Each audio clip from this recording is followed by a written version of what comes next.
far can we get if we sail a little bit high? We are still just over a week away from This Is Us big post-Super Bowl episode, in which the full story of Jax will finally be revealed, but that'll be the day is plenty revealing in its own right, culminating in a fire blazing through the Pearson household that was started by, of all things, a faulty crock pot. It's an insanely dramatic way to end things, not least because the rest of the episode progresses in a much lower key. That'll be the day is fittingly framed around the idea of time running out. Kevin is on a mission to make his amends, Randall is doing too much too quickly in his new business, personal venture, and in the past timeline, Jack is trying to get Big Three Homes off the ground, a direct continuation from the hopeful place where we found him last week. The Randall section of the episode feels the most superfluous, if only because its real function seems to click into a sort of thematic puzzle. We kick off where we left him in Cluny, taking over William's old building and vowing to fix every tenant's problems, one at a time.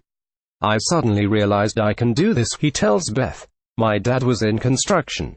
It's in my blood." Beth's cynicism is again well earned here, imploring Randall to take things slow, but he doesn't, or maybe can't, listen. He tries to do a month's work in a day, fixing washing machines, correcting heaters, plunging toilets. And HES mostly successful. So too, for that matter, is Kevin, who joins his brother for the day in an effort to distract himself from making amends with the person HES most scared to face, Sophie. Kevin's even more obsessive than Randall is. He enthusiastically takes up one woman's request to tear a wall down in her apartment. Of course, things don't go according to plan. Randall leaves a hole in an area where he was working, and an infestation of roaches appears almost immediately, forcing him and Beth to relocate the residents to a motel temporarily. Kevin won't even leave the building, still destroying a wall even as the rest of the building has been evacuated. Randall goes to get him, and it's only here that the storyline really connects. Him almost 40 years old and him starting a new career, Randall confesses to Kevin. "Feel like him already running out of time." He then adds, "It's hard to picture myself outliving Dad."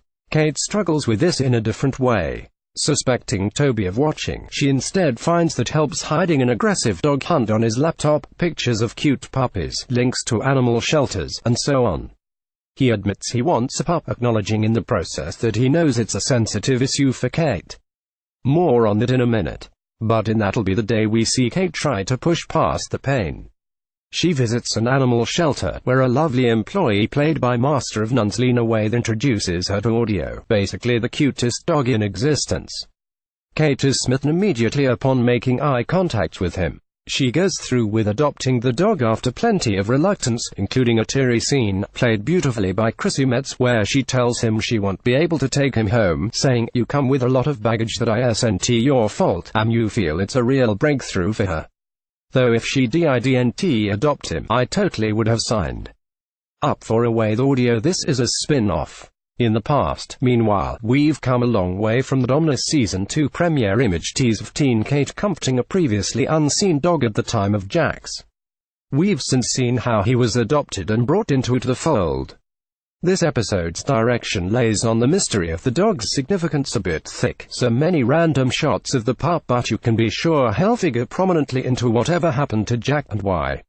It is Super Bowl Sunday circa 1998 in the Pearson household, and we find the family, at long last, where we caught glimpses of them in the season premiere, when big clues of Jack's passing start coming in. Randall with his red-headed girlfriend Allison, Rebecca in a Steelers shirt, Kate with the pup.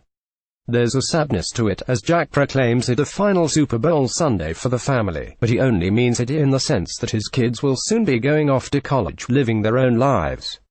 And they've already drifted. Randall leaves to go see Titanic with Allison. Kate is immersed in working on her audition tape for Berklee College of Music after making it to the final round, and Kevin is still irritable and broken over his injury. After a fight with Jack, he leaves in a huff, and let's not forget, he wasn't at the house with the others in that season premiere tease. In other words, this is it. Recap continues on page 2.